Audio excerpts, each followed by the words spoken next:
We have been on record many times stating our deeply held conviction that financial advice has an essential role to play in helping Canadians achieve their financial goals. In fact, academic research has conclusively shown that individuals and households that use a financial advisor, regardless of their income levels, are wealthier, more confident, and better prepared for the financial implications of various life events, including retirement. Moreover, research has demonstrated that financial advisors have a direct impact on the creation of financial wealth for their clients over time.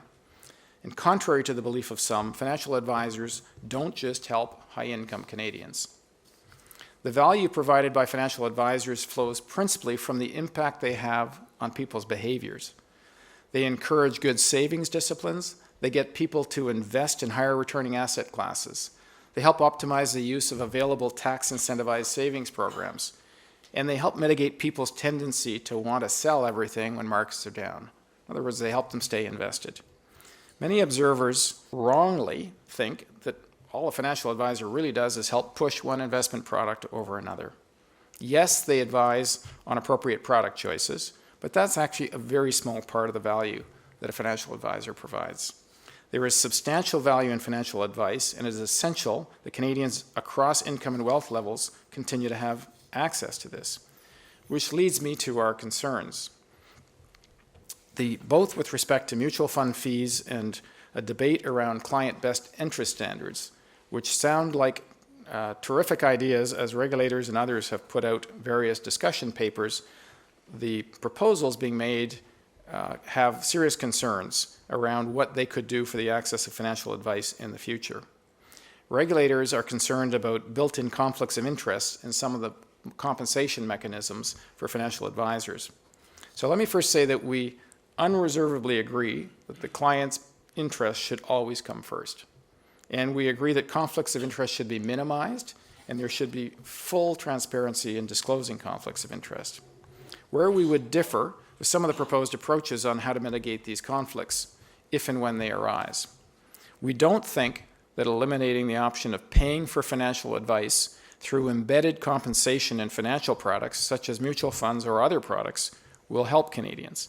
The reality is, as can be seen from the experience in other jurisdictions, most notably the UK and Australia, that have prohibited compensation built within financial products, is that financial advice has become less available, particularly for less affluent customers. As a result, those jurisdictions have inadvertently reduced choice for their citizens and deprived parts of their society from the good saving habits and the financial literacy that flows when you have a financial advisor. The reason is quite simple. Embedded commission structures combine the payment for the product with the advice, such as a mutual fund. So some clients, notably less affluent, are either unwilling or unable to pay separately for the product and the advice. And therefore, the option of embedded compensation, when it's eliminated, customers use less financial advice, advisors drop out of the market, or they turn their attention to high net worth clients, which is exactly what happened in the UK and Australia. We think there's another and much better way to deal with potential conflicts of interest. We should have increased transparency on compensation for financial advice and other potential conflicts of interest, and we should encourage higher standards for financial advisors.